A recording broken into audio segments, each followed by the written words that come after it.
Hi, I'm Mike from the Family Handyman. If you're a new homeowner or if you've been in your house for years, you've probably run into an electrical problem. They're not too hard to fix, so let's take a look at some of the common problems. I'll show you how to fix them, but first, let's go down to the panel and turn off the power.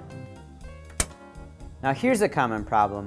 When you come over here to change out a receptacle, you find that the wires are too short to make a safe connection. There's a really easy way to extend those lines using these push-in connectors. All you've got to do is attach the first wire and the extension wire into the connector, and then you'll have enough wire to make the safe connection to the receptacle. There, it's a lot easier with that extra length of wire. So here's another common mistake found. Loose outlets and switches. Not only do they look bad, but moving around like that can cause a fire hazard. We can fix that really easy with a few of these outlet shims. So first you want to take off the outlet plate and the outlet, and then you want to slide some of these shims until it fits really nicely and doesn't move anymore.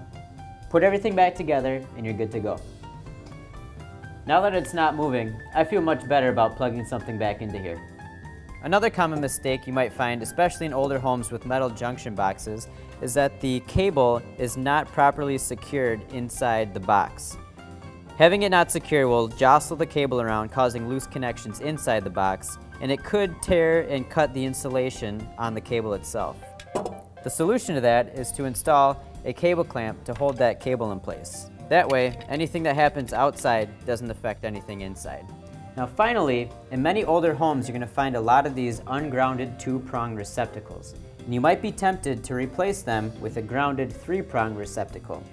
But you need to make sure that there's a ground in there before you do that. Take off the plate, and I see that this is a plastic box and there's no ground wire in sight, so I know it's not grounded. So I'm going to leave this receptacle in the box.